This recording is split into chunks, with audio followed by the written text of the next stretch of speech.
Hello दोस्तों, आप सभी का स्वागत है आपके अपने चैनल एग्ज़ाम हब पर। हम लेकर के आए हैं आपके लिए मॉडर्न हिस्ट्री से संबंधित प्रश्नों को, जो कि पेट के एग्जाम की दृष्टि से अत्यंत महत्वपूर्ण है। तो चलिए स्टार्ट करते हैं। आपका पहला प्रश्न है, भारत में आने वाले सबसे पहले यूरोपीय कौन थे? आपके ऑप्शन से डच, अंग्रेज, पुर्तगाली, डेनमार्क। राइट आंसर होगा ऑप्शन नंबर 3 पुर्तगाली। पुर्तगाली भारत में आने वाले सबसे पहले यूरोपीय थे और सबसे अंत में भी यही गए थे। तो ये भी याद रखिएगा, सबसे पहले पुर्तगाली आए थे और सबसे आखिरी में गए भी पुर्तगाली ही थे। अगला क्वेश्चन है, भारत में पुर्तगालियों का पहला गवर्नर कौन था? आपके ऑप्शन है अल्बुकर्क, अल्मीडा, नीनो दा कुन्हा। उपयुक्त में कोई नहीं, तो राइट आंसर होगा option number 2 Almeida. Almeida Bharat में पुर्तगालियों का पहला गवर्नर था। अगला क्वेश्चन है, वास्को डी गामा भारत किस वर्ष आया? आपके ऑप्शन है सन 1497, 1498, 1499, 1500। तो राइट आंसर होगा सन 1498। वास्को डी गामा भारत में सन 1498 में आया।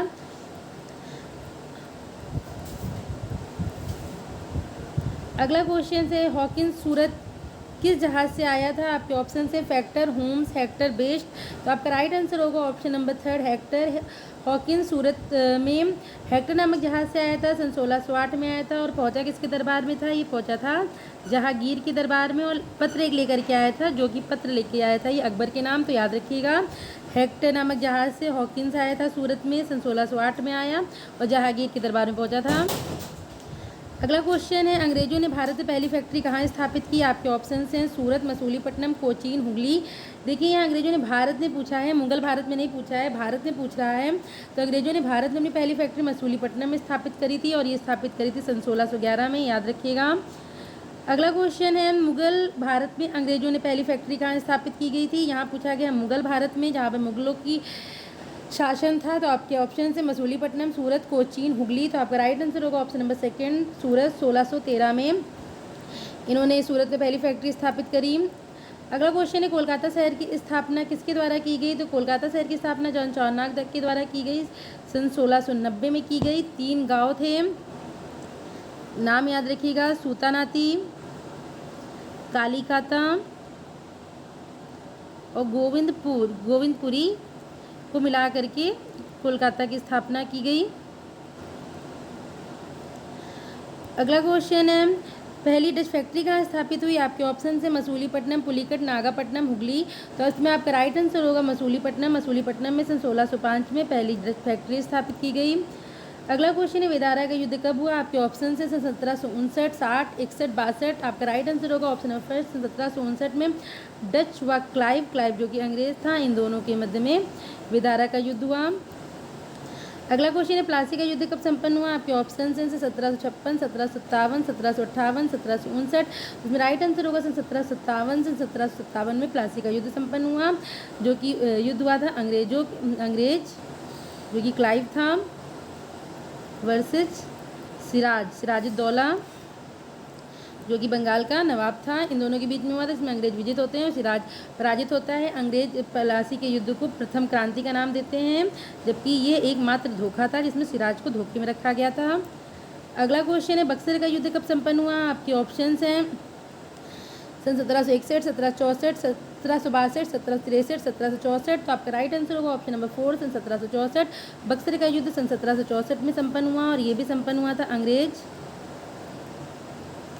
वर्सेस टाइम त्रिगुट काम करेगा, जिसमें सिराज होगा जो कि बंगाल का नवाब होगा, शुजाउद्दौला होगा जो कि सिराज नहीं होगा,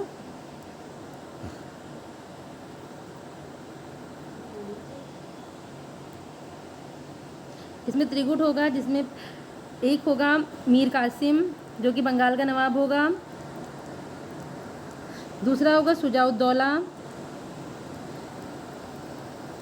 जो कि नवाब होगा अवध का, और तीसरा होगा शाह आलम जो कि मुगल बादशाह होगा। तो याद रखिएगा, मीर कासिम, शुजाउद्दौला और शाह आलम के बीच में तीनों ने त्रिगुट बनाया और इन्होंने कहते हैं अंग्रेजों से युद्ध करा और इसमें भी ये त्रिगुट पराजित हुआ और अंग्रेजों की विजय हुई। इसमें अंग्रेजों की कूटनीति, इसमें अंग्रेजों की जो वास्तविक क्षमता थी काम आई और हमारे कहते हैं इन तीनों की जो कमजोरियाँ थी वो सामने आई और इसको अंग्रेजों ने द्वितीय क्रांति का नाम दिया। अगला क्वेश्चन है, इलाहाबाद की संधि कब संपन्न हुई? आपके ऑप्शन से 1764, 1765, 1766, 1768। तो आपका राइट आंसर होगा सन 1765। इलाहाबाद की संधि से 1765 में संपन्न हुई और इतने टाइम क्लाइव था भारत में, ठीक है, याद रखिएगा। अगला क्वेश्चन है बंगाल का पहला गवर्नर जनरल कौन था? आपके ऑप्शन हैं Hastings, Clive, Cornwallis, Wellesley. Right answer होगा Hastings, Warren Hastings. Lord Hasting नहीं है, ये वारेन हेस्टिंग बंगाल का पहला गवर्नर जनरल होगा। अगला क्वेश्चन है स्थायी बंदोबस्त किसके शासनकाल में प्रारंभ हुआ? आपके ऑप्शन हैं Hastings, Clive, Cornwallis, Wellesley. Right answer होगा कॉर्नवालिस। स्थायी बंदोबस्त एक भूमि का बंदोबस्त था जिसमें रेवेन्यू कैसे कलेक्ट करना है इसके बारे में बताया गया है, तो ये कॉर्नवालिस के टाइम में प्रारंभ हुआ था। अगला क्वेश्चन है रेगुलेटिंग एक्ट किस वर्ष भारत में आया? 1771, 72, 73, 74। राइट आंसर होगा 1773। 1773 में रेगुलेटिंग एक्ट आया। अगला क्वेश्चन है पिट्स इंडिया एक्ट किस वर्ष अस्तित्व में आया?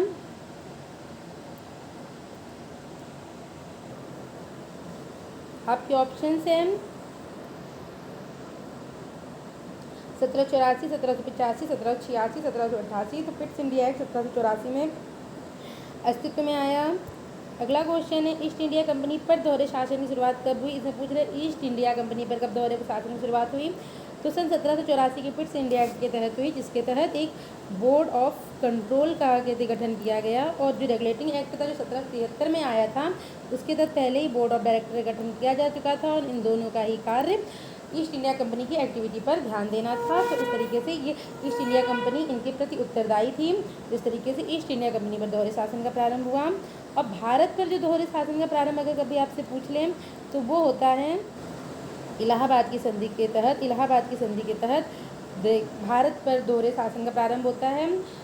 इसका जो एक्सप्लेनेशन है थोड़ा बहुत दे देते हैं, वैसे लंबा है थोड़ा, कि इसके तहत क्या होगा कि जो दीवानी का काम है वो तो अंग्रेज ले ही लेंगे, वो निजामती मतलब प्रशासन का कार्य भी अपने हाथों में इनडायरेक्टली ले लेंगे। डायरेक्टली दीवानी का लेंगे, इनडायरेक्टली प्रशासन का कार्य अपने हाथों में ले लेंगे, लेकिन रिस्पॉन्सिबल नहीं होंगे, वो उस चीज़ का उत्तरदायित्व नहीं लेंगे प्रशासन का। तो इस तरीके से अब जनता पे शासन करने वाले दो वर्ग होंगे। एक तो वहाँ का जहाँ पे वो रह रही है वहाँ का नवाब होगा, कहते हैं वहाँ का नवाब है, और दूसरा इनडायरेक्टली कंपनी भी है। तो इस तरीके से जनता पर शासन करने वाले दो वर्ग थे, लेकिन उसका दुख सुनने वाला कोई नहीं था।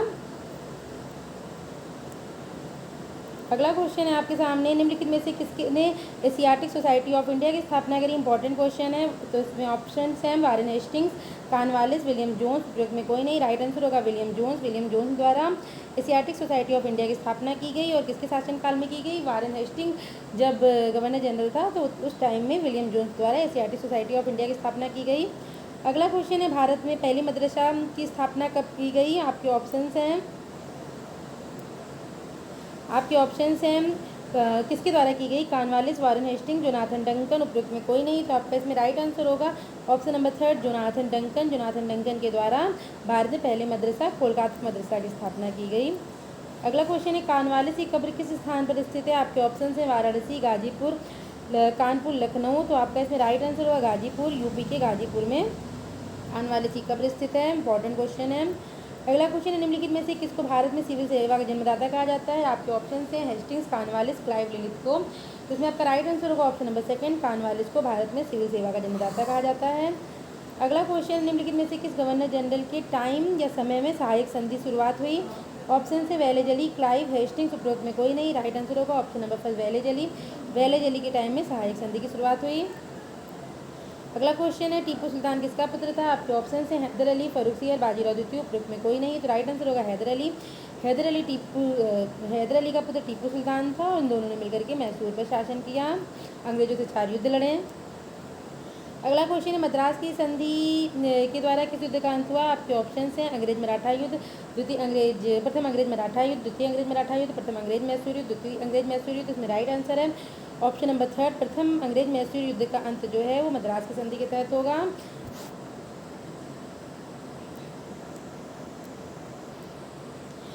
प्रथम अंग्रेज जो मैसूर युद्ध, इसमें आपका जो राइट आंसर होगा वो ऑप्शन नंबर 3 होएगा। और ये जो युद्ध है ये लड़ा जाएगा 1767 टू 1769 में। किसके बीच में लड़ा जाएगा? ये लड़ा जाएगा हैदर अली व अंग्रेजों के मध्य में लड़ा जाएगा। तो इनका जो एक्सप्लेनेशन है अगर आप लोग कहेंगे तो मैं अच्छे से पढ़ा दूँगी। तो अगर आपको ऐसा कुछ लगे कि हाँ इसका एक्सप्लेनेशन पढ़ना चाहिए तो प्लीज़ कमेंट बॉक्स में कमेंट करिएगा। अगला क्वेश्चन है द्वितीय अंग्रेज मैसूर युद्ध कब संपन्न हुआ? तो आपके ऑप्शन है 1780 से 84, 1785 से 86, 1790 से 92, 1799। इसमें आपका राइट आंसर होगा ऑप्शन नंबर फर्स्ट, 1780 से 1784 के बीच में द्वितीय अंग्रेज मैसूर युद्ध संपन्न हुआ। और इसके तहत कौन सी इसका अंत किस संधि से हुआ? तो इसका जो अंत है वो मंगलौर की संधि से हुआ, ये भी याद रखिएगा। ये भी लड़ा जाता है हैदर वर्सेज अंग्रेज के मध्य लड़ा जाएगा ये। अगला क्वेश्चन है श्रीरंगपट्टनम की संधि किसके तहत हुई? आपके ऑप्शन है द्वितीय अंग्रेज मराठा युद्ध, द्वितीय अंग्रेज मैसूर युद्ध, द्वितीय अंग्रेज मराठा युद्ध, तृतीय आंग्ल मैसूर युद्ध। ये तृतीय अंग्रेज मराठा युद्ध, आंग्ल मतलब अंग्रेजी है। इसमें राइट आंसर होगा ऑप्शन नंबर थर्ड, तृतीय अंग्रेज मराठा युद्ध तृतीय अंग्रेज जो मैसूर युद्ध हुआ था 1790 से लेकर के ये 1792 के मध्य में हुआ था। और इसमें ही 1790 से 92, और ये हुआ था टीपू और अंग्रेजों के मध्य में। टीपू जो सुल्तान था वह हैदर अली का पुत्र था। इसमें टीपू पराजित होता है और टीपू को सहायक संधि के लिए कहा जाता है, लेकिन वो सहायक संधि करता नहीं है अभी। और तो सहायक संधि नहीं करता है, लेकिन तो श्रीरंगपट्टनम की संधि करनी पड़ती है, जिसके तहत वो अपना आधा राज्य देता है, 3 करोड़ रुपये अंग्रेजों को दे देता है। और तो याद रखिएगा कब से तृतीय अंग्रेज मैसूर युद्ध कब हुआ? 1792 से 92 के बीच में टीपू और अंग्रेजों के मध्य में हुआ था। इसके तहत श्रीरंगपट्टनम की संधि हुई थी। अगला क्वेश्चन है, तो ये क्वेश्चन थे जो कि आपके जो पेट का एग्जाम है उसकी दृष्टि से महत्वपूर्ण है। पेट एग्जाम क्या सारी जितने भी एग्जाम्स होते हैं उन सबकी दृष्टि से अत्यंत महत्वपूर्ण है। तो प्लीज़ अगर आपको मेरा चैनल अच्छा लगे तो प्लीज़ चैनल को लाइक एंड सब्सक्राइब और शेयर करें। धन्यवाद।